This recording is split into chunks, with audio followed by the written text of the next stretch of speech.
ಹೂವಿನ ಬಟ್ಲಲ್ಲಿ ಕಿತ್ತು ತಂದೆ ನಕ್ಷತ್ರನೆಲ್ಲ ಕಟ್ಟಿ ಮುಗಿಸೋ ಹೊತ್ತಿಗೆ ಬೆಳಕಾದೋಯ್ತಲ್ಲ ಎಲ್ಲ ಮಾಯವಾಯ್ತಲ್ಲ. ಆ ಸರ್ವಶಕ್ತಿಯ ಕೃಪೆ ಅನ್ಸುತ್ತೆ ಇನ್ನೇನು ಮುಗೀತು, ನಾವು ಮುಂದೆ ಏನೂ ಮಾಡೋಕ್ಕಾಗಲ್ಲ ಅಂತ ಬೇಜಾರಲ್ಲಿರ್ಬೇಕಾದ್ರೆ ಈ ವ್ಯಕ್ತಿ ಇಷ್ಟು ದಿನ ಅದೆಲ್ಲಿದ್ನೋ ಗೊತ್ತಿಲ್ಲ, ಆದ್ರೆ ಈಗ ಮುಂದೆ ಬಂದಿದ್ದಾನೆ. ಸ್ವತಂತ್ರ ಭಾರತದ ಇತಿಹಾಸದಲ್ಲೇ ಇಂತಹ ಪ್ರಕರಣ ಮತ್ತೊಂದಿರಲಾರದು. ಸಾಕ್ಷಿ ತಾನೇ ಕೇಳ್ತಾ ಇದ್ರಿ, ಸಾಕ್ಷಿ ತಾನೇ ಬೇಕಿತ್ತು ನಿಮ್ಗೆಲ್ಲ. ಈಗ ಒಂದು ಜೀವಂತ ಸಾಕ್ಷಿ ಮುಂದೆ ಇದೆ, ಈಗ ನ್ಯಾಯ ಇಸ್ಕೊಡಿ.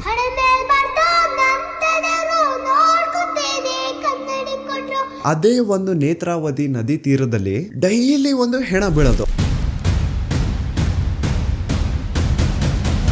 ಸೊ ಆ ಒಂದು ಬ್ಲ್ಯಾಕ್ ಕಲರ್ SUV ಕಾರ್ಗೂ ಹಾಗೂ ನೇತ್ರಾವತಿ ನದಿ ದಡದಲ್ಲಿ ಸಿಗುತ್ತಿದ್ದಂತಹ ಹೆಣಗಳಿಗೂ ಏನೋ ಒಂದು ಸಂಬಂಧ ಇದೆ ಅಂತ ಭೀಮಗೆ ಗೊತ್ತಾಗುತ್ತಾ.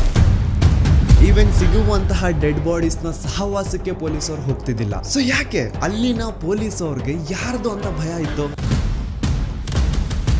ಅವಳು ಬಾಡಿನ ಒಂದು ಕಡೆ ಮಣ್ಣು ಮಾಡು ಅಂಡ್ ಅವಳಿಗೆ ಸಂಬಂಧ ಪಡುವಂತಹ ವಸ್ತುಗಳನ್ನ ಇನ್ನೊಂದು ಕಡೆ ಮಣ್ಣು ಮಾಡು.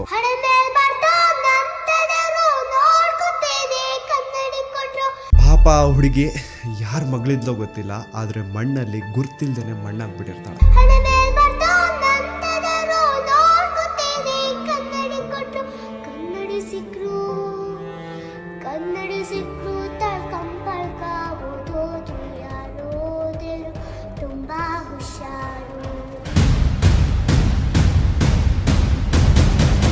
ಅಂಡ್ ಈಗ ಅಸಲಿ ಆಟ ಶುರು. ಆಟ ಅಲ್ಲ, ಶಿವ ತಾಂಡವ ಈ ಸತಿ.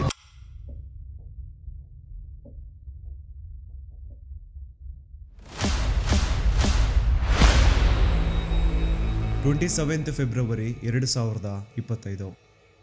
ನಾನು ಈ ಒಂದು ಚಾನಲ್ ಅಲ್ಲಿ ಒಂದು ವಿಡಿಯೋ ಅಪ್ಲೋಡ್ ಮಾಡಿದ್ದೆ ಸೌಜನ್ಯ ಮರ್ಡರ್ ಕೇಸ್ ಬಗ್ಗೆ. ಆ ಒಂದು ವಿಡಿಯೋ ಯಾವ ತರ ಸೆನ್ಸೇಷನಲ್ ಆಯ್ತು ಅಂತ ಈಗ ಆಲ್ರೆಡಿ ಎಲ್ರಿಗೂ ಗೊತ್ತಿದೆ. ಅದಾದ್ಮೇಲೆ ಬಹಳಷ್ಟು ಸೋ ಕಾಲ್ಡ್ ಜ್ಞಾನಿಗಳು ಮುಂದೆ ಬಂದು ಒಂದ್ ಸವಾಲ್ ಹಾಕಿದ್ರು. ನೀವು ಹೇಳೋದಕ್ಕೆಲ್ಲ ನಿಮ್ ಹತ್ರ ಸಾಕ್ಷಿ ಇದೆ ಅಂದ್ರೆ ಆ ಸಾಕ್ಷಿನ ಪಬ್ಲಿಕ್ ಮಾಡಿ ಅಥವಾ ಕೋರ್ಟ್ ತಗೊಂಡು ಹೋಗ್ಕೊಡಿ, ಬೀದಿ ರಂಪಾಟ ಯಾಕೆ ಮಾಡ್ತಿದ್ದೀರಾ ಅಂತ. ಅದಾದ್ಮೇಲೆ ನಾನು ಒಂದು ವಿಡಿಯೋ ಮಾಡಿದೆ ಸಾಕ್ಷಿ ನಾಶ ಅಂತ. ಅಂಡ್ ಆ ಒಂದು ವಿಡಿಯೋದಲ್ಲಿ ಪಾಯಿಂಟ್ ಟು ಪಾಯಿಂಟ್ ಎಕ್ಸ್ಪ್ಲೈನ್ ಮಾಡಿದೀನಿ ಹೇಗೆ ಸೌಜನ್ಯ ಕೇಸಲ್ಲಿ ಬಹಳಷ್ಟು ಸಾಕ್ಷಿಗಳು ನಾಶ ಆಗಿದಾವೆ ಅಂತ. ಆದ್ರೂ ಕೆಲವೊಬ್ರದ್ದು ಮಾತ್ರ ಅದೇ ಇದ್ದಿದ್ದೆ, ಕೋರ್ಟ್ ಅಲ್ಲಿ ಹೋಗಿ ನ್ಯಾಯ ಕೇಳಿ ಬೀದಿ ರಂಪಾಟ ಯಾಕೆ ಮಾಡ್ತಿದ್ದೀರಾ ಅಂತ. ಹಾನೆಸ್ಟ್ಲಿ ಹೇಳ್ಬೇಕು ಅಂತಂದ್ರೆ, ಮನ್ಸಾಕ್ಷಿ ಮುಟ್ಕೊಂಡು ಹೇಳ್ಬೇಕು ಅಂದ್ರೆ ಸೌಜನ್ಯ ಕೇಸಲ್ಲಿ ಬಹಳಷ್ಟು ಸಾಕ್ಷಿಗಳು ನಾಶ ಆಗಿದಾವೆ. ಅಂಡ್ ಮಿಕ್ಕಿರುವಂತಹ ಸಾಕ್ಷಿಗಳನ್ನ ಇಟ್ಕೊಂಡು ಕೋರ್ಟ್ ಅಲ್ಲಿ ಹೋಗಿ ನ್ಯಾಯ ಕೇಳಿದ್ರೆ ನ್ಯಾಯ ಸಿಗೋದು ಬಹಳ ಕಷ್ಟ. ಸೊ ಏನಪ್ಪಾ ಮಾಡೋದು, ನಮ್ ಕಣ್ಣು ಮುಂದೆನೆ ಆರೋಪಿಗಳು ಐಷಾರಾಮಿ ಜೀವನ ನಡೆಸ್ತಿದ್ದಾರೆ, ಆದ್ರೆ ಸಾಕ್ಷಿ ಇಲ್ದೆ ಅವ್ರನ್ನೇನು ಮಾಡಕ್ ಆಗ್ತಿಲ್ವಲ್ಲ ಅಂತ ಬೇಜಾರಲ್ಲಿ ಇರ್ಬೇಕಾದ್ರೆ ಆ ಸರ್ವಶಕ್ತಿಯ ಕೃಪೆ ಅನ್ಸುತ್ತೆ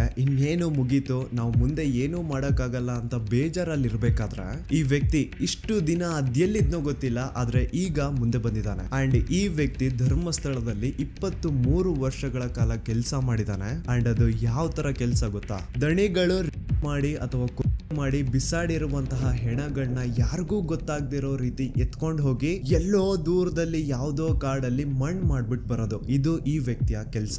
ಒಂದ್ ಅಂದಾಜು ಪ್ರಕಾರ ಈ ವ್ಯಕ್ತಿ ತನ್ನ 20 ಇಯರ್ಸ್ ಆಫ್ ಸರ್ವಿಸ್ ಅಲ್ಲಿ ಸುಮಾರು 1,000ಕ್ಕಿಂತ ಹೆಚ್ಚು ಹೆಣಗಳನ್ನ ಧರ್ಮಸ್ಥಳದ ಸುತ್ತಮುತ್ತ ಪ್ರದೇಶದಲ್ಲಿ ಅಕ್ರಮವಾಗಿ ಮಣ್ಣು ಮಾಡಿದಾನೆ. ಅಂಡ್ ಆ ಹೆಣಗಳನ್ನ ಎಲ್ಲೆಲ್ಲಿ ಮಣ್ಣು ಮಾಡಿದಾನೆ ಅನ್ನುವಂತಹ ವಿಷಯ ಇವನೊಬ್ನಿಗೆ ಬಿಟ್ರೆ ಇನ್ ಯಾರಿಗೂ ಗೊತ್ತಿಲ್ಲ. And now he is ready to take out all those bodies because ಈಗ ಈತನ್ಗೆ ಪಾಪ ಪ್ರಜ್ಞೆ ಅನ್ನೋದು ಬಂದಿದೆ. ಅಂಡ್ ಈಗ ಅಸಲಿ ಆಟ ಶುರು. ಆಟ ಅಲ್ಲ, ಶಿವ ತಾಂಡವ ಈ ಸತಿ.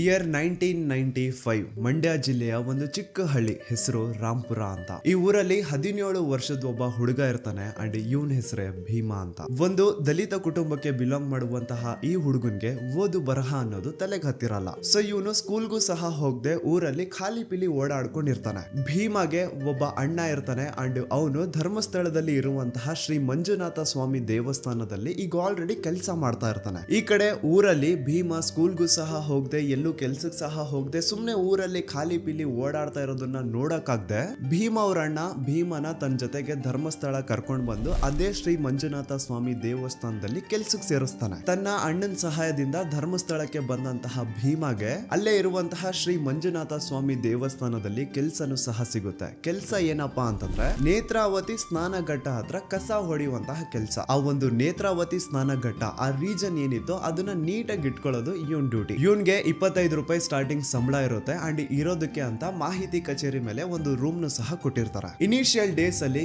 ಎಲ್ಲಾನು ತುಂಬಾ ಚೆನ್ನಾಗಿರುತ್ತೆ. ಇವನ್ ತನ್ನ ಪಾಡಿಗೆ ತಾನು ಕೆಲಸ ಮಾಡ್ಕೊಂಡು ಜನ ಸೇವೆ ಮಾಡ್ಕೊಂಡು ಕಸ ಗುಡಿಸ್ಕೊಂಡು ಆರಾಮಾಗಿರ್ತಾನೆ. ಅಂಡ್ ತಿಂಗಳು ಕೊನೆ ಬಂತು ಅಂದ್ರೆ ವೀರೇಂದ್ರ ಜೈನ್ ಅವ್ರ ಹತ್ರ ಹೋಗಿ ಸ್ಯಾಲ್ರಿನು ಇಸ್ಕೊಳ್ತಾ ಇರ್ತಾನೆ. ಮಂತ್ ಎಂಡ್ ಅಲ್ಲಿ ವೀರೇಂದ್ರ ಜೈನ್ ಎಲ್ಲಾರ್ಗು ಸ್ಯಾಲರೀಸ್ ಕೊಡ್ತಾ ಇದ್ದಿದ್ದು. ಅಂಡ್ ಭೀಮಾ ಅಂತಹ ಯಾರಾದ್ರೂ ದಲಿತ ಸಮುದಾಯಕ್ಕೆ ಬಿಲಾಂಗ್ ಮಾಡುವಂತವರು ದುಡ್ಡು ಇಸ್ಕೊಳಕ್ ಬಂದ್ರೆ ಆಯಪ್ಪ ವೀರೇಂದ್ರ ಜೈನ್ ಏನ್ ಮಾಡೋನು ಅಂದ್ರೆ ನೀಟಾಗಿ ದುಡ್ಡನ್ನ ಕೈ ಕೊಡೋ ಬದಲು ಹಿಂಗೆ ಬುಟ್ಟಿ ಒಳಗಡೆಯಿಂದ ಹಣ ಎತ್ಕೊಂಡು ಅವ್ರ ಕಡೆ ಬಿಸಾಡೋರಂತ. ಚಿಕ್ಕ ವಯಸ್ಸಿಂದನೂ ಜಾತಿ ಭೇದ ಭಾವ ನೋಡ್ಕೊಂಡು ಬೆಳೆದಿರುವಂತಹ ಭೀಮಾಗೆ ಇದೇನು ಹೊಸ ವಿಷಯ ಇರಲಿಲ್ಲ. ಸೊ ಇವನು ಸ್ಯಾಲ್ರಿ ಇಸ್ಕೊಂಡು ಅದೇ ಒಂದು 25 ರೂಪಾಯಿಲಿ ತನ್ನ ಆರಾಮ್ ಜೀವನನ ನಡೆಸ್ತಾ ಇದ್ದ. ಆದ್ರೆ slowly he started to notice something mysterious. ತಾನೇನು ನೇತ್ರಾವತಿ ಸ್ನಾನ ಘಟ್ಟದಲ್ಲಿ ಕಸ ಗುಡಿಸುವಂತಹ ಕೆಲಸ ಮಾಡ್ತಾ ಇದ್ನೋ ಅದೇ ಒಂದು ನೇತ್ರಾವತಿ ನದಿ ತೀರದಲ್ಲಿ ಡೈಲಿ ಒಂದು ಹೆಣ ಬೀಳೋದು. ನೋಡೋರ್ಗ್ ಹೇಗ್ ಅನ್ಸೋದು ಅಂದ್ರೆ ಯಾರೋ ಪಾಪ ನೀರಿಗೆ ಬಿದ್ದು ಸತ್ ಹೋಗಿರ್ಬೇಕು ಅಂತ ಜನ ಅನ್ಕೊಳ್ಳೋರು. ಆದ್ರೆ ನೀರಲ್ಲಿ ಬಿದ್ದು ಸತ್ತಂತವರ ಮೃತದೇಹ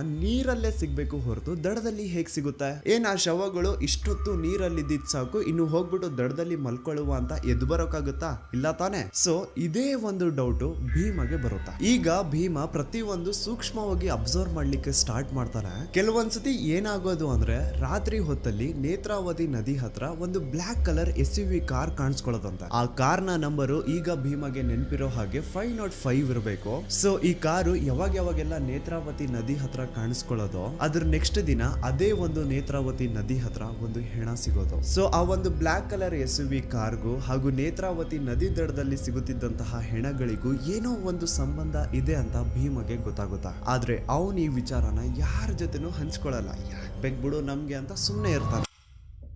ದೆನ್ ಬರ್ತಾ ಭೀಮ ಕೆಲ್ಸಕ್ಕೆ ಸೇರ್ಕೊಂಡಿದ್ದು 2-3 ವರ್ಷ ಆದ್ಮೇಲೆ ಭೀಮನ ಸೂಪರ್ವೈಸರ್ ರಾಜೇಂದ್ರ ದಾಸ್ ಭೀಮನ ಕರೆಸಿ ಒಂದು ಅಪರಿಚಿತ ಮಹಿಳೆಯ ಹೆಣ ಸಿಕ್ಕಿದೆ, ಅದನ್ನ ಯಾರಿಗೂ ಗೊತ್ತಾಗ್ದಿರೋ ರೀತಿ ಎಲ್ಲಾದ್ರೂ ದೂರದಲ್ಲಿ ತಗೊಂಡು ಹೋಗಿ ನೀನ್ ಮಣ್ಣು ಮಾಡ್ಬೇಕು. ಇಷ್ಟನೋ ಕಷ್ಟನೋ ಭೀಮ ಈ ಒಂದು ಕೆಲ್ಸನ ಒಪ್ಕೊಳ್ಳೇಬೇಕಿತ್ತು. ಇಲ್ಲ ಅನ್ನೋ ಆಗಿರ್ಲಿಲ್ಲ. ಏನೋ ಇದೊಂದ್ಸತಿ ಈ ಕೆಲ್ಸ ಮಾಡು ಅಂತವ್ರೆ ಬಿಡು ಮಾಡ್ಕೊಡುವ ಅಂತ ಭೀಮ ಆ ಕೆಲ್ಸನ ಮಾಡ್ಕೊಡ್ತಾನೆ. ಆದ್ರೆ ಮುಂದೆ ಹೋಗಿ ಅಪರಿಚಿತ ಹೆಣಗಳನ್ನ ಅಕ್ರಮವಾಗಿ ಹೂತ್ ಹಾಕೋದೆ ಭೀಮನ ಕೆಲಸ ಆಗೋಗುತ್ತಾ. ಯಾವ ಒಂದು ಮಾಹಿತಿ ಕಚೇರಿ ಮೇಲೆ ಭೀಮಗೆ ರೂಮ್ ಕೊಟ್ಟಿದ್ರೋ ಅದೇ ಒಂದು ಮಾಹಿತಿ ಕಚೇರಿಯಿಂದ ಭೀಮಗೆ ಡೈಲಿ ಕಾಲ್ ಬರುತ್ತಾ. ಅಂಡ್ ಆ ಕಾಲ್ ಅಲ್ಲಿ ಭೀಮನ ಸೂಪರ್ವೈಸರ್ಸ್ ಇಂತಿಂತ ಕಡೆ ಹೆಣ ಬಿದ್ದಿದೆ ಅಂತ ಹೇಳೋರು. ಅಲ್ಲಿಗೆ ಭೀಮ ಹೋಗಿ ಆ ಹೆಣನ ಎತ್ಕೊಂಡು ಯಾರಿಗೂ ಗೊತ್ತಾಗದೇ ಇರೋ ರೀತಿ ಕದ್ದು ಮುಚ್ಚಿ ಎಲ್ಲಾದ್ರೂ ದೂರದ ಪ್ರದೇಶದಲ್ಲಿ ಅದನ್ನ ಮಣ್ಣು ಮಾಡ್ಬಿಟ್ಟು ಬರೋನು. ಡೈಲಿ 1-2 ಹೆಣಗಳನ್ನ ಹೂತಾಕೋದೆ ಇದನ್ ಕೆಲ್ಸ. ಬೆಳಿಗ್ಗೆ ಒಂದು ಹೆಣ ಬಿದ್ದಿದೆ ಹೋಗಿ ಹೂತಾಕಿ ಬಾ ಅಂತ ಮಾಹಿತಿ ಕಚೇರಿಯಿಂದ ಕಾಲ್ ಬರೋದು. ತಕ್ಷಣಕ್ಕೆ ಭೀಮ ಹೋಗಿ ಆ ಒಂದು ಹೆಣನ ಹೂತಾಕಿ ಬಂದು ಚೂರ್ ರೆಸ್ಟ್ ಮಾಡ್ತಿದ್ದಂಗೆ ಸಂಜೆ ಅಷ್ಟರಲ್ಲಿ ಇನ್ನೊಂದ್ಸತಿ ಕಾಲ್ ಬರೋದು. ಅಗೇನ್ ಭೀಮ ಹೋಗಿ ಇನ್ನೊಂದು ಹೆಣನ ಅಕ್ರಮವಾಗಿ ಹೂತಾಕ್ ಬರೋನು. ಈ ಭೀಮ ಈ ತರ ಬಹಳಷ್ಟು ಹೆಣಗಳನ್ನ ಅಕ್ರಮವಾಗಿ ಹೂತಾಕಿದಾನೆ. ಅಂಡ್ ತನ್ನ ಹೂತಾಕಿರುವಂತಹ ಹೆಣಗಳಲ್ಲಿ ಬಹಳಷ್ಟು ಹೆಣಗಳು ಹೆಂಗಸರ್ದಿರುತ್ತೆ ಹಾಗೂ ಅಪ್ರಾಪ್ತ ವಯಸ್ಸಿನ ಬಾಲಕಿಯರ್ದಿರುತ್ತೆ. ಸೊ ಭೀಮಗೆ ಆಗಿಂದಾನೆ ಪಾಪ ಪ್ರಜ್ಞೆ ಅನ್ನೋದು ಕಾಡ್ತಾ ಇರುತ್ತೆ. ಅಂಡ್ ಇವನು ಬೇಸತ್ ಹೋಗಿರ್ತಾನೆ ತಾನು ಮಾಡ್ತಿರುವಂತಹ ಕೆಲ್ಸದಿಂದ. ಇವನ್ಗೂ ಮದ್ವೆ ಆಗಿರುತ್ತೆ, ಮಕ್ಕಳಿರ್ತಾರೆ, ಅದನ್ನು ಹೆಣ್ಣು ಮಕ್ಕಳಿರ್ತಾರೆ. ಸೊ ಕಂಡವ್ರ ಹೆಣ್ಮಕ್ಳನ್ನ ಅವ್ರ ಮನೆಯವ್ರಿಗೂ ತಿಳಿಸದೆ ಪ್ರಾಪರ್ ಅಂತ್ಯಕ್ರಿಯೆ ಅನ್ನೋದು ಮಾಡದೆ ತಾನು ಹೋಗಿ ಅಕ್ರಮವಾಗಿ ಮಣ್ಣು ಮಾಡಿ ಬರ್ತಾ ಇದ್ರೆ ಎಲ್ಲಿ ಆ ಪಾಪ ತನ್ನ ಮಕ್ಕಳಿಗೂ ತಟ್ಟುಬಿಡುತ್ತೆ ಅನ್ನೋದೊಂದು ಭಯ ಇವನ್ಗೆ. ಆದ್ರೆ ಬೇರೆ ಆಪ್ಷನ್ ಇಲ್ಲ, ಬೇರೆ ವಿಧಿನೇ ಇಲ್ಲ. ಆ ಮಾಹಿತಿ ಕಚೇರಿ ಅವ್ರಿಗೆ ತನ್ನ ಸೂಪರ್ವೈಸರ್ಸ್ಗೆ ನಾನು ಇನ್ಮೇಲೆಯಿಂದ ಈ ಕೆಲಸ ಮಾಡಲ್ಲ ಅಂತ ಏನಾದ್ರು ಹೇಳ್ಬಿಟ್ರೆ ಅವರು ಇವನ್ನ ತುಂಡಾಗಿ ಕತ್ತರಿಸ್ತೀವಿ ಅಂತ ಹೆದರ್ಸಿರ್ತಾರ. ಹೋಗ್ಲಿ ಅಟ್ಲೀಸ್ಟ್ ಪೊಲೀಸ್ ಅವ್ರಿಗಾದ್ರೂ ಈ ವಿಷಯನ ತಿಳಿಸೋಣ, ಪೊಲೀಸ್ ಅವರಿಂದ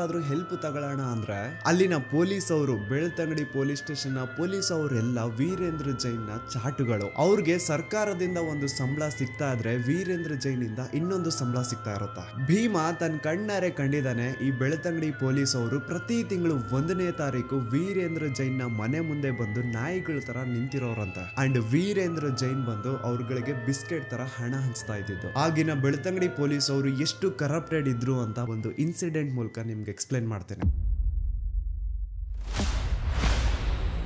2010 ಧರ್ಮಸ್ಥಳ ಕಲ್ಲೇರಿ ಹತ್ರ ಒಂದು ರೋಡ್ ಸೈಡ್ ಅಲ್ಲಿ ಪೆಟ್ರೋಲ್ ಪಂಪ್ ಇರುತ್ತೆ ಅಂಡ್ ಆ ಒಂದು ಪೆಟ್ರೋಲ್ ಪಂಪ್ ಇಂದ ಸುಮಾರು 200 ಮೀಟರ್ ದೂರ ಸ್ವಲ್ಪ ಜನರ ಕಡಿಮೆ ಓಡಾಟ ಇರುವಂತಹ ಜಾಗದಲ್ಲಿ ಒಂದು 14 15 ವರ್ಷದ ಹುಡುಗಿಯ ಹೆಣ ಬಿದ್ದಿರೋತ. ಯಾರೋ ಆ ಹುಡುಗಿನ ಮರ್ಡರ್ ಮಾಡಿ ಸಾಯಿಸಿದ್ದಾರೆ ಅಂತ ಆ ಹುಡುಗಿಯ ದೇಹ ನೋಡಿದ್ರೆ ಕ್ಲಿಯರ್ ಆಗಿ ಗೊತ್ತಾಗ್ತಾ ಇರುತ್ತೆ. ಆ ಹುಡುಗಿಯ ಮೈ ಮೇಲೆ ಒಂದು ಶರ್ಟ್ ಮಾತ್ರ ಇರುತ್ತೆ, ಕೆಳಗಡೆ ಸ್ಕರ್ಟ್ ಆತರ ಏನೂ ಇರಲ್ಲ, ಇನ್ನರ್ ವೇರ್ಸ್ ಸಹ ಮಿಸ್ಸಿಂಗ್ ಇರ್ತವೆ ಅಂಡ್ ಆ ಹುಡುಗಿಯ ಸ್ಕೂಲ್ ಬ್ಯಾಗ್ ಬುಕ್ಸ್ ಎಲ್ಲ ಅಲ್ಲೆಲ್ಲೇ ಬಿದ್ದಿರ್ತವೆ. ಭೀಮನ ಮಾಹಿತಿ ಕಚೇರಿ ಅವರು ಆ ಹುಡುಗಿಯ ಹೆಣ ಸಿಕ್ಕಿದೆ ಅಂತೆ, ಅವಳನ್ನ ಮಣ್ಣು ಮಾಡ್ಬಿಟ್ ಬಾ ಅಂತ ಸ್ಪಾಟ್ ಕಳ್ಸಿರ್ತಾರೆ ಅಂಡ್ ಭೀಮ ಸ್ಪಾಟ್ ಬಂದು ನೋಡ್ತಾನೆ. ಅಲ್ಲಿ ಆಲ್ರೆಡಿ ಆ ಹುಡುಗಿಯ ಮೃತದೇಹ ಹತ್ರ ಇಬ್ರು ಪೊಲೀಸ್ ಅವ್ರು ನಿಂತಿರ್ತಾರೆ. ಹೇಳ್ಬೇಕು ಅಂದ್ರೆ ಅನ್ನ ತಿನ್ನೋ ಮನುಷ್ಯರೇನಾದ್ರು ಆ ಪೊಲೀಸ್ ಅವ್ರು ಆಗಿದ್ರೆ ಆ ಹುಡುಗಿ ಯಾರು, ಅವಳು ಯಾರ ಮಗಳು, ಅವಳು ಅಲ್ಲಿಗೆ ಹೇಗ್ ಬಂದ್ಲು, ಅವಳ ಜೊತೆ ಆತರ ಘೋರ ಕೃತ್ಯ ಮಾಡಿದವ್ರು ಯಾರು, ಅದನ್ನೆಲ್ಲ ಕಂಡು ಹಿಡಿದು ಆ ಹುಡುಗಿಯ ಬಾಡಿನ ಮನೆಯವ್ರಿಗೆ ತಲುಪಿಸ್ಬೇಕಿತ್ತು. ಆದ್ರೆ ಪೊಲೀಸ್ ಅವರು ಏನ್ ಮಾಡ್ತಾರೆ ಗೊತ್ತಾ, ಸ್ಪಾಟ್ಗೆ ಭೀಮ ಬಂದಿದ ತಕ್ಷಣ ಅವನ ಕೈಯಿಂದ ಒಂದು ಗುಂಡಿ ತೋಡಿಸಿ ಆ ಒಂದು ಗುಂಡಿ ಒಳಗಡೆ ಆ ಹುಡುಗಿಯ ಬಾಡಿನ ಮುಚ್ಚಾಕು ಅಂತ ಹೇಳ್ತಾರೆ. ಆ ಕಡೆ ಭೀಮ ಗುಂಡಿನ ತೋಡ್ತಾ ಇರ್ಬೇಕಾದ್ರೆ ಈ ಕಡೆ ಪೊಲೀಸ್ ಅವ್ರಿಗೆ ಆ ಹುಡುಗಿಯ ಸ್ಕೂಲ್ ಬುಕ್ಸ್ ಇಂದ ಅವಳ ಅಡ್ರೆಸ್ ಸಿಕ್ಕಿರುತ್ತೆ, ಪಟ್ರಾಮೆ ವಿಲೇಜ್ ಅಂತ ಇರುತ್ತೆ. ಇದನ್ನ ಕೇಳಿಸ್ಕೊಂಡು ಭೀಮ ಹೇಳ್ತಾನೆ, ಸರ್ ಅಡ್ರೆಸ್ ಸಿಕ್ಕಿದೆ ಅಲ್ಲ, ಅಟ್ಲೀಸ್ಟ್ ಮನೆಯವ್ರಿಗೆ ವಿಷಯ ಆದ್ರೂ ತಿಳಿಸಿ, ಅವ್ರಾದ್ರೂ ಅಟ್ಲೀಸ್ಟ್ ಈ ಹುಡುಗಿಗೆ ಪ್ರಾಪರ್ ವೇಲಿ ಅಂತ್ಯಕ್ರಿಯೆ ಆದ್ರೂ ಮಾಡ್ಕೊಳ್ತಾರೆ ಅಂತ ಹೇಳಿದ್ರೆ ಆ ಪೊಲೀಸ್ ಆಫೀಸರು ಮುಚ್ಕೊಂಡು ನಿನ್ಗೆ ಹೇಳಿರುವಂತಹ ಕೆಲಸ ನೀನ್ ಮಾಡು ಅಂತ ಅವಾಜ್ ಹಾಕ್ತಾನಂತೆ. ಪಾಪ ಆ ಹುಡುಗಿ ಯಾರ ಮಗಳಿದ್ಲೋ ಗೊತ್ತಿಲ್ಲ, ಆದ್ರೆ ಮಣ್ಣಲ್ಲಿ ಗುರ್ತಿಲ್ದೇನೆ ಮಣ್ಣಾಗ್ಬಿಟ್ಟಿರ್ತಾಳೆ. ಇದೇ ತರ ಸುಮಾರು ಜನ ಹೆಂಗಸರದು ಅಪ್ರಾಪ್ತ ವಯಸ್ಸಿನ ಬಾಲಕಿಯರದು ಎಷ್ಟೋ ಹೆಣಗಳನ್ನ ಭೀಮ ಅಕ್ರಮವಾಗಿ ಪೊಲೀಸ್ ಅವರು ಮುಂದೆನೆ ಮಣ್ಣು ಮಾಡಿರ್ತಾನೆ.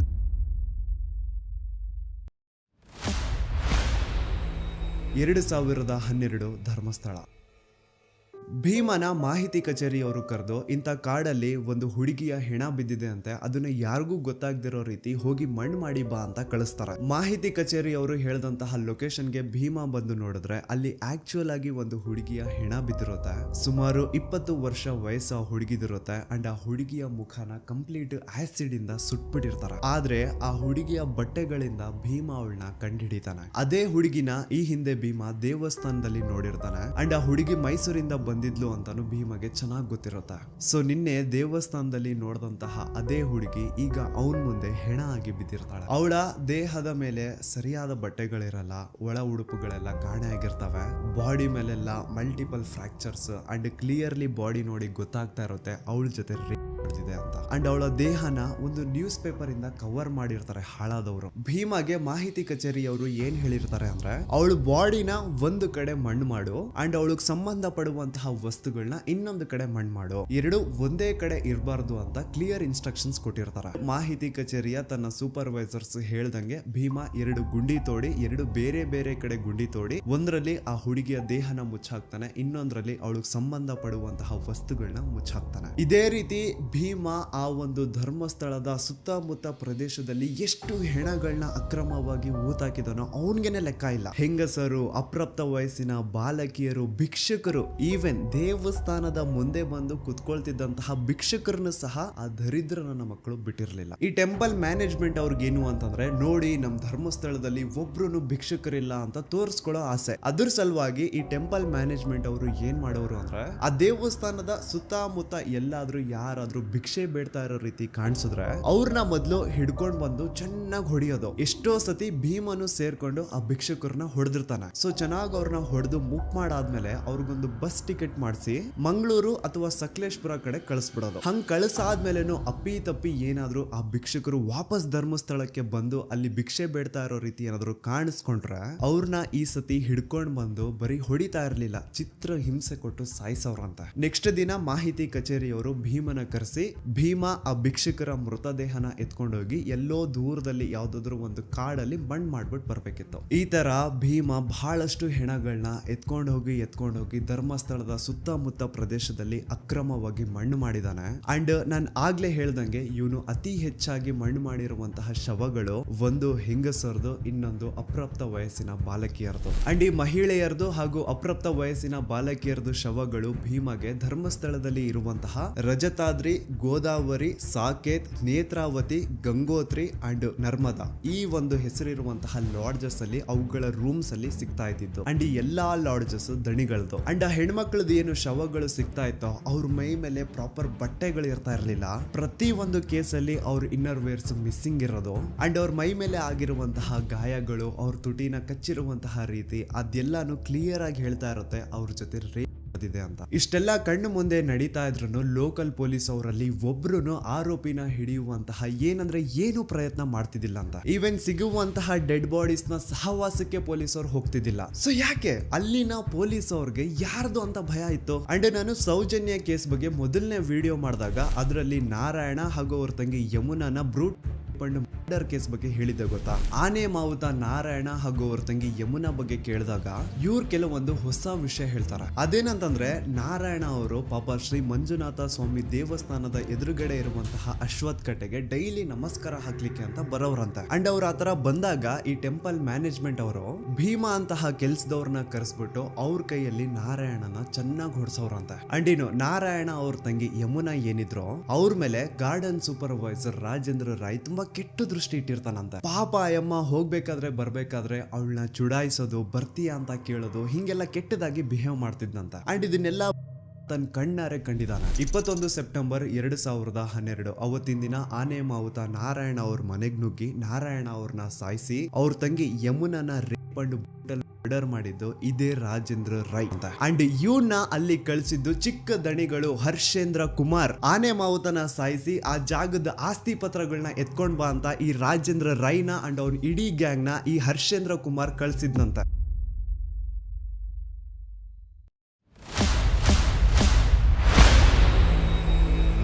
9 ಅಕ್ಟೋಬರ್ 2012 ಭೀಮಾ ಊರಿಗೆ ಹೋಗಿರ್ತಾನೆ. ಅಂಡ್ ಮಧ್ಯರಾತ್ರಿ 11-12 ಗಂಟೆ ಹಾಗೆ ಭೀಮನ ಮ್ಯಾನೇಜರ್ ಆದಂತಹ ಬಾಲಕೃಷ್ಣ ಅವ್ರ ಕಡೆಯಿಂದ ಕಾಲ್ ಬರುತ್ತೆ. ಅಂಡ್ ಅವರು ಕಾಲ್ ಮಾಡಿ ಎಲ್ಲಿದ್ಯಾ ಬೇಗ ಬಾ, ಇಲ್ಲಿ ಒಂದು ಹುಡುಗಿಯ ಹೆಣ ಬಿದ್ದಿದೆ, ಇದನ್ನ ಬೇಗ ಮಣ್ಣು ಮಾಡಬೇಕು ಅಂತ ಕರೀತಾರೆ. ಆದ್ರೆ ಭೀಮಾ ಇಲ್ಲ ಸಾಹೇಬ್ರೆ ನಾನು ಊರಿಗೆ ಬಂದಿದ್ದೀನಿ ಬರೋಕ್ಕಾಗಲ್ಲ ಅಂತ ಹೇಳಿದಾಗ ಹಾ ನೀನ್ ಊರಿಗೆ ಹೋಗಿದ್ಯಾ, ಹೇಳ್ದೆ ಕೇಳ್ದೆ ಯಾವಾಗ ಊರಿಗೆ ಹೋದೆ ನೀನು, ನಿಮ್ಗೆಲ್ಲ ಹೇಳೋರ್ ಕೇಳೋರ್ ಯಾರು ಇಲ್ವಾ ಅಂತ ಬೈಕೊಂಡು ಕಾಲ್ ಕಟ್ ಮಾಡ್ತಾರೆ. ನೆಕ್ಸ್ಟ್ ದಿನ ಅಂದ್ರೆ 10 ಅಕ್ಟೋಬರ್ 2012 ಭೀಮಾ ಊರಿಂದ ಧರ್ಮಸ್ಥಳಕ್ಕೆ ವಾಪಸ್ ಬರ್ತಾನೆ. ಅಂಡ್ ಬಂದಾದ್ಮೇಲೆ ಅವನಿಗೆ ಗೊತ್ತಾಗುತ್ತೆ ಹಿಂದಿನ ದಿನ ಮಧ್ಯರಾತ್ರಿ ತನ್ನ ಮ್ಯಾನೇಜರ್ ಬಾಲಕೃಷ್ಣ ಕಾಲ್ ಮಾಡಿ ಯಾವ ಒಂದು ಹುಡುಗಿಯ ಹೆಣನ ಹೂತಾಕ್ಬೇಕು ಅಂತ ಹೇಳಿದ್ನೋ ಆ ಹೆಣ ಬೇರೆ ಯಾರ್ದು ಅಲ್ಲ ಸೌಜನ್ಯದಿರುತ್ತೆ. ಮೇ ಬಿ ಹಿಂದಿನ ದಿನ ಏನಾದ್ರೂ ಭೀಮಾ ಧರ್ಮಸ್ಥಳದಲ್ಲೇ ಇದ್ದಿದ್ರೆ ಸೌಜನ್ಯನ ಬಾಡಿನೇ ಸಿಗ್ತಾ ಇರ್ಲಿಲ್ಲ ಅನ್ಸುತ್ತೆ. ಯಪ್ಪಾ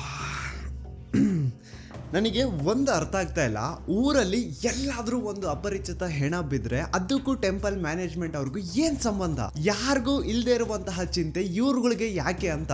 ಒಂದು ಅಪರಿಚಿತ ಹೆಣ ಅಂದ್ಮೇಲೆ ಅದು ಪೊಲೀಸ್ ಅವ್ರ ಜವಾಬ್ದಾರಿ, ಮುಂದೆ ಏನ್ ಮಾಡ್ಬೇಕು ಅನ್ನೋದು ಅವ್ರಗಳ ತಲೆನೋವು. ಸೊ ಎಲ್ಲೋ ಸಂಬಂಧನೇ ಇಲ್ಲದೆ ಬಿದ್ದಿರುವಂತಹ ಹೆಣಗಳಿಗೂ ದಣಿಗಳಿಗೂ ಟೆಂಪಲ್ ಮ್ಯಾನೇಜ್ಮೆಂಟ್ ಅವ್ರಿಗೂ ಏನ್ ಸಂಬಂಧ?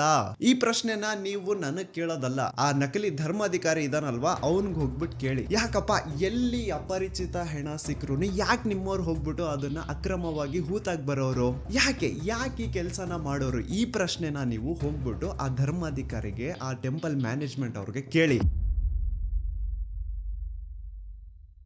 ನಿಮ್ಗೆ ಸೌಜನ್ಯ ಪ್ರಕರಣದ ಪ್ರಮುಖ ಸಾಕ್ಷಿ ರವಿ ಪೂಜಾರಿ ಬಗ್ಗೆ ಲಾಸ್ಟ್ ವಿಡಿಯೋದಲ್ಲಿ ಹೇಳಿದ್ದೆ. ಸೊ ಸತ್ತಿರುವಂತಹ ಆ ರವಿ ಪೂಜಾರಿನ ಬೆಸ್ಟ್ ಫ್ರೆಂಡೇ ಈ ಭೀಮಾ. ಸೌಜನ್ಯ ಕೇಸು ಹೊರಗೆ ಬಂದ್ಮೇಲೆ ಆ ರವಿ ಪೂಜಾರಿ ಪಾಪ ಫುಲ್ಲು ಟೆನ್ಷನ್ ಅಲ್ಲಿ ಕುಡ್ಕೊಂಡು ಊಟ ನಿದ್ದೆ ಇಲ್ಲದೆ ಓಡಾಡ್ತಾ ಇರ್ತಾನಂತೆ. ಸೊ ತನ್ನ ಬೆಸ್ಟ್ ಫ್ರೆಂಡ್ ನ ಆ ಒಂದು ಪರಿಸ್ಥಿತಿನ ನೋಡಕ್ಕಾಗದೆ ಭೀಮಾ ಹೋಗ್ಬಿಟ್ಟು ರವಿ ಪೂಜಾರಿ ಹತ್ರ ಮಾತಾಡ್ತಾನೆ. ಯಾಕೆ ಮಗ ನೀನು ತುಂಬಾ ಟೆನ್ಷನ್ ಅಲ್ಲಿ ಕಾಣಿಸ್ತಾ ಇದೆಯಾ, ಕುಡ್ಕೊಂಡು ಓಡಾಡ್ತಿದ್ಯಾ, ಮನೆಯವ್ರಿಗೆಲ್ಲ ತುಂಬಾ ದುಡ್ಡು ಕಳಿಸಿದ್ಯಾ ಅಂತ, ಇಲ್ಲಿ ಬೇರೆ ಯಾರ್ಯಾರಿಗೋ ಸಾಲಗಳು ಕೊಡ್ತಿದ್ಯಾ, ಏನ್ ಕತೆ ಅರ್ಥ ಆಗ್ತಿಲ್ವಲ್ಲ, ಇಷ್ಟೊಂದು ದುಡ್ಡು ನಿನ್ನ ಹತ್ರ ಎಲ್ಲಿಂದ ಬಂತು ಅಂತ ಭೀಮಾ ಒತ್ತಿ ರವಿ ಪೂಜಾರಿ ಹತ್ರ ಕೇಳಿದಾಗ ಆಗ ಕೊನೆಗೆ ರವಿ ಪೂಜಾರಿ ಬಾಯ್ ಬಿಡ್ತಾನೆ. ಅಂಡ್ ರವಿ ಪೂಜಾರಿ ಭೀಮನ ಮುಂದೆ ಏನ್ ಹೇಳ್ತಾನೆ ಅಂದ್ರೆ, ಮೊನ್ನೆ ಸೌಜನ್ಯ ಅಂತ ಒಂದು ಹುಡುಗಿಯ ಹೆಣ ಸಿಕ್ತಲ್ವಾ, ನಿನಗ್ ಗೊತ್ತಾ ಆ ಹುಡುಗಿ ಜೊತೆ ಹಂಗ್ ಮಾಡಿರೋದು ಯಾರು ಅಂತ? ಭೀಮಾ ಇಲ್ಲ ನನಗ್ ಗೊತ್ತಿಲ್ಲ ಅಂದಾಗ ಅದಕ್ಕೆ ರವಿ ಪೂಜಾರಿ ಹೇಳ್ತಾನೆ, ಆ ಹುಡುಗಿ ಸೌಜನ್ಯ ಜೊತೆ ಆತರ ಮಾಡಿದ್ದು ಬೇರೆ ಯಾರು ಅಲ್ಲ, ಚಿಕ್ಕ ದಣಿಗಳ ಹರ್ಷೇಂದ್ರ ಕುಮಾರ್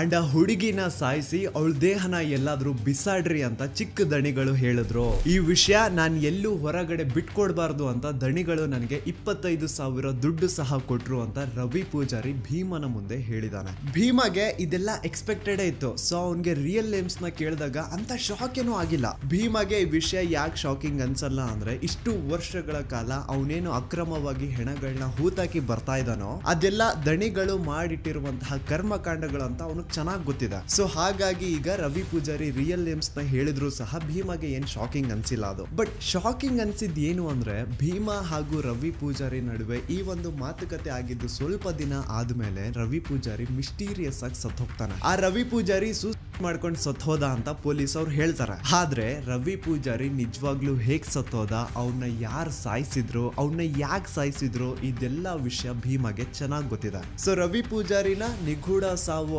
ಆದ್ಮೇಲೆ ಭೀಮಾಗೆ ಒಂಥರ ಮನ್ಸಲ್ಲೇ ಭಯ ಸ್ಟಾರ್ಟ್. ಒಬ್ಬ ರೂಮ್ ಬಾಯ್ ಆಗಿ ಇಷ್ಟು ನಿಯತ್ತಾಗಿ ಅಷ್ಟು ವರ್ಷಗಳ ಕಾಲ ಕೆಲಸ ಮಾಡ್ಕೊಂಡು ಬಂದಂತಹ ಆ ರವಿ ಪೂಜಾರಿನೇ ಇವರು ಉಳಿಸಿಲ್ಲ. ಇನ್ನು ನನ್ನ ಬಿಡ್ತಾರ, ನಾನ್ ಬೇರೆ ಇವ್ರು ಮಾಡಿರುವಂತಹ ಕೊಲೆಗಳನ್ನೆಲ್ಲ ಎತ್ಕೊಂಡು ಹೋಗಿ ಮಣ್ಣು ಮಾಡಿ ಬಂದವನು, ನಾನ್ ಎಲ್ಲಾದ್ರೂ ಇನ್ ಫ್ಯೂಚರ್ ಯಾರ ಮುಂದೆ ಆದ್ರೂ ಬಾಯಿ ಬಿಟ್ಬಿಡ್ತೀನೇನೋ ಅಂತ ನನ್ನ ಇವತ್ತಿಲ್ಲ ನಾಳೆ ಮುಗಿಸ್ತಾರೆ. ಈ ತರ ಒಂದು ಭಯ ಭೀಮನ ಮನ್ಸಲ್ಲಿ ಸ್ಟಾರ್ಟ್ ಆಗಿ ಭೀಮ ತನ್ನ ಇಡೀ ಕುಟುಂಬನ ಕರ್ಕೊಂಡು ಹಿಂದೆ ಒಂದೂ ಸುಳಿವು ಬಿಡದೆ ಬೇರೆ ರಾಜ್ಯಕ್ಕೆ ಓಡಿ ಹೋಗ್ತಾನೆ. ಈಗ ಸೌಜನ್ಯ ಪ್ರಕರಣದಲ್ಲಿ ಆಗ್ತಿರುವಂತಹ ಬೆಳವಣಿಗೆಗಳು ನೋಡಿ ಮಹೇಶ್ ಶೆಟ್ಟಿ, ತಿಮ್ರೋಡಿ ಅವರು, Girish sir, Jayant sir and ಊರಿನ ಜನ ಎಲ್ಲ ದಣಿಗಳ ವಿರುದ್ಧ ನಿಂತಿರೋದು ನೋಡಿ ಈಗ ಈ ಭೀಮಾಗೆ ಧೈರ್ಯ ಬಂದು ಇವನು ಸಾಕ್ಷಿ ಹೇಳಲಿಕ್ಕೆ ಮುಂದೆ ಬಂದಿದ್ದಾನೆ. But he and his family needs safety and security. ಸಾಕ್ಷಿ ಸಂರಕ್ಷಣಾ ಕಾಯ್ದೆ ಅಡಿಯಲ್ಲಿ ಈತನ್ಗೇನಾದ್ರೂ ಸಂರಕ್ಷಣೆ ಸಿಕ್ಕರೆ ಈತ ಪ್ರತಿ ಒಂದು ವಿಷಯನ ಕೋರ್ಟ್ ಮುಂದೆ ಹೇಳಲಿಕ್ಕೆ ರೆಡಿ ಇದ್ದಾನೆ. ರೀಸೆಂಟ್ಲಿ ಭೀಮಾ ಯಾರಿಗೂ ಗೊತ್ತಾಗದಿರೋ ರೀತಿ ಧರ್ಮಸ್ಥಳ ಗ್ರಾಮಕ್ಕೆ ವಾಪಸ್ ಹೋಗಿ ಕೊನೆಯದಾಗಿ ಅಕ್ರಮವಾಗಿ ಮಣ್ಣು ಮಾಡಿ ಮುಚ್ಚಾಕಿರುವಂತಹ ದೇಹನ ಹೊರಗೆ ತೆಗೆದು ಆ ಒಂದು ಅಸ್ಥಿ ಪಂಜರಗಳನ್ನ ತಂದು ತನ್ನ ಜೊತೆಗೆ ಇಟ್ಕೊಂಡಿದ್ದಾನೆ. ಅಂಡ್ ಈಗ ಆ ಒಂದು ಅಸ್ಥಿ ಪಂಜರನ ಪೊಲೀಸ್ ಸ್ಟೇಷನ್ಗೆ ಸಬ್ಮಿಟ್ ಮಾಡಿ ತಾನು ಕೂಡ ಸರೆಂಡರ್ ಆಗಿರ್ತಾನೆ. ಅಂಡ್ ಈ ವ್ಯಕ್ತಿಗೆ ಈಗೇನಾದ್ರೂ ಸಾಕ್ಷಿ ಸಂರಕ್ಷಣಾ ಕಾಯ್ದೆ ಅಡಿಯಲ್ಲಿ ಸಂರಕ್ಷಣೆ ಸಿಕ್ಕರೆ ಆ 23 ವರ್ಷಗಳ ಕಾಲ ತಾನೇನು ಧರ್ಮಸ್ಥಳದ ಸುತ್ತಮುತ್ತ ಪ್ರದೇಶದಲ್ಲಿ ಅಕ್ರಮವಾಗಿ ಹೂತಾಕಿರುವಂತಹ ಹೆಣಗಳಿದಾವೋ ಅದನ್ನೆಲ್ಲ ಹೊರಗೆ ತೆಗೆಯೋದಕ್ಕೆ ರೆಡಿ ಇದ್ದಾನೆ. ಇನ್ ಕೇಸ್ ಹೀಗೆ ಆಯ್ತು ಅನ್ಕೊಳ್ಳಿ, ರಾಶಿ ಅಸ್ಥಿ ಪಂಜರಗಳು ಹೊರಗೆ ಬೀಳ್ತಾವೆ. ಈಗ ಇಷ್ಟೆಲ್ಲ ಸತ್ಯ ಗೊತ್ತಾದ್ಮೇಲೂ ನೀವಿನ್ನೂ ಆ ನಕಲಿ ದೇವಮಾನವ ವೀರೇಂದ್ರ ಜೈನ್ ಅವ್ರ ತಮ್ಮ ಹರ್ಷೇಂದ್ರ ಜೈನ್ ಅಂಡ್ ಅವ್ರ ಇಡೀ ಕುಟುಂಬನ ಸಪೋರ್ಟ್ ಮಾಡ್ತೀರಾ ಅಂತಂದ್ರೆ ನಾಚಿಕೆ ಆಗ್ಬೇಕು ನಿಮ್ಗಳ ಜನ್ಮಕ್ಕೆ. ಸಾಕ್ಷಿ ತಾನೇ ಕೇಳ್ತಾ ಇದ್ರಿ, ಸಾಕ್ಷಿ ತಾನೇ ಬೇಕಿತ್ತು ನಿಮ್ಗೆಲ್ಲ. ಈಗ ಒಂದು ಜೀವಂತ ಸಾಕ್ಷಿ ಮುಂದೆ ಇದೆ, ಈಗ ನ್ಯಾಯ ಇಸ್ಕೊಡಿ. ಹೆಚ್ಚು ಕಡಿಮೆ 1,000 ಜನ ದಿಕ್ಕಿಲ್ಲ ದೆಸ ಇಲ್ಲ, ಅವ್ರ ಮನೆಯವ್ರಿಗೆ ಅವ್ರು ಸತ್ತಿದ್ದಾರೆ ಅನ್ನುವಂತಹ ವಿಷಯನೂ ಗೊತ್ತಿಲ್ಲ, ಹಂಗ ಮಾಡಿ ಅವ್ರನ್ನ ಮುಚ್ಚಾಕಿದಾರೆ. ಇಷ್ಟು ಕೇಳಿದ್ಮೇಲೆ ನಿಮ್ ರಕ್ತ ಕುದಿತಿಲ್ಲ ಅಂತಂದ್ರೆ ಏನ್ ಹೇಳ್ಬೇಕಿನ್ನ. ನಮ್ ದೂತ ಸಭೆಯ ಪ್ರಜೆಗಳಿಗೆ ಅಂಡ್ ಯಾರೆಲ್ಲ ಕರ್ನಾಟಕದ ಮೂಲೆಯಿಂದ ಈ ಒಂದು ವಿಡಿಯೋನ ನೋಡ್ತಾ ಇದ್ರು ನಿಮ್ಮಲ್ಲೆಲ್ಲ ಕೇಳ್ಕೊತಾ ಇದೀನಿ, ನೀವು ಜಸ್ಟ್ ವಾಟ್ಸಪ್ ಸ್ಟೇಟಸ್ ಹಾಕಿದ್ರೆ, ಇನ್ಸ್ಟಾದಲ್ಲಿ ಸ್ಟೋರಿ ಹಾಕಿದ್ರೆ ಸಾಲಲ್ಲ. ಈ ಸತಿ ಬೀದಿಗಿಳಿದು ಪ್ರತಿಭಟನೆ ಮಾಡ್ಲೇಬೇಕು. ಈ ಅನ್ಯಾಯದ ವಿರುದ್ಧ ಪ್ರತಿ ಒಬ್ರು ಧ್ವನಿ ಎತ್ತಬೇಕು. ಅಂಡ್ ಈ ಸತಿ ಯಾವನಾದ್ರೂ ಕಚಡ ನನ್ನ ಮಗ ಮಧ್ಯದಲ್ಲಿ ಬಂದು ಹಿಂದೂ ಮುಸ್ಲಿಂ ಅಂತ ಕಡ್ಡಿ ಏನಾದ್ರೂ ಅಲ್ಲಾಡಿಸಿದ್ರೆ ಆ ನನ್ನ ಮಗನ್ನ ಚಪ್ಲಿಲ್ ಹೊಡಿರಿ. ಇಲ್ಲಿ ಸ್ಕ್ರೀನ್ ಮೇಲೆ ಏನ್ QR ಕೋಡ್ ಕಾಣಿಸ್ತಾ ಇದೆಯೋ ಇದನ್ನ ಸ್ಕ್ಯಾನ್ ಮಾಡಿ ಅಥವಾ ಡಿಸ್ಕ್ರಿಪ್ಷನ್ ಬಾಕ್ಸ್ ಅಲ್ಲಿ ನಾನೊಂದು ಲಿಂಕ್ ಕೊಟ್ಟಿರ್ತೀನಿ, ಆ ಒಂದು ಲಿಂಕ್ ಮೇಲೆ ಕ್ಲಿಕ್ ಮಾಡಿ ನಿಮ್ ಮುಂದೆ ಒಂದು ಫಾರ್ಮ್ ಓಪನ್ ಆಗುತ್ತಾ. ನೀವು ನಿಜವಾಗ್ಲೂ ಧರ್ಮಸ್ಥಳದಲ್ಲಿ ಆಗಿರುವಂತಹ ಅನ್ಯಾಯದ ವಿರುದ್ಧ ಜಸ್ಟಿಸ್ ನ ಡಿಮ್ಯಾಂಡ್ ಮಾಡ್ತಿದ್ದೀರಾ ಅಂತಂದ್ರೆ ಪ್ಲೀಸ್ ಆ ಒಂದು ಫಾರ್ಮ್ ನ ಫಿಲ್ ಮಾಡಿ. ಅಂಡ್ ಕೇವಲ ನೀವು ಒಂದೇ ಆ ಫಾರ್ಮ್ ನ ಫಿಲ್ ಮಾಡೋದಲ್ಲ, ನಿಮ್ಮವರಿಂದನೂ ಆ ಫಾರ್ಮ್ ನ ಫಿಲ್ ಅಪ್ ಮಾಡಿಸಿ. It will be really helpful for us in legal battle. And ಇನ್ನೊಂದು ವಿಷಯ, ಈ ಒಂದು ವಿಡಿಯೋ ಕಂಪ್ಲೀಟ್ ಕಾಪಿರೈಟ್ ಫ್ರೀ ಇದೆ. ಇನ್ ಕೇಸ್ ಏನಾದ್ರೂ ಈ ವಿಡಿಯೋ ನನ್ನ ಚಾನಲ್ ಇಂದ ಡಿಲೀಟ್ ಅಥವಾ ಬ್ಲಾಕ್ ಆಯ್ತು ಅಂದ್ರೆ ನೀವು ಯಾರು ಬೇಕಿದ್ರು ನಿಮ್ ಚಾನಲ್ ಅಲ್ಲಿ ಈ ಒಂದು ವಿಡಿಯೋನ ಅಪ್ಲೋಡ್ ಮಾಡ್ಕೋಬಹುದು. ಇನ್ ಕೇಸ್ ಈ ವಿಡಿಯೋ ನನ್ನ ಚಾನಲ್ ಇಂದ ಡಿಲೀಟ್ ಆಯ್ತು ಅಂದ್ರೆ. ಸೊ ಈ ಸತಿ it's A final war and ಈ ಸತಿ ನಿಮ್ ಎಲ್ರದ್ದು ಸಪೋರ್ಟ್ ಸೌಜನ್ಯ ಪರ ಹೋರಾಟಗಾರರಿಗೆ ಇರುತ್ತೆ ಅಂತ ಭಾವಿಸ್ತಾ ನಾನು ನಿಮ್ಮ ದೂತ ಸಮೀರ್ MD ಮತ್ತೆ ಸಿಗ್ತೀನಿ ನೆಕ್ಸ್ಟ್ ವಿಡಿಯೋದಲ್ಲಿ.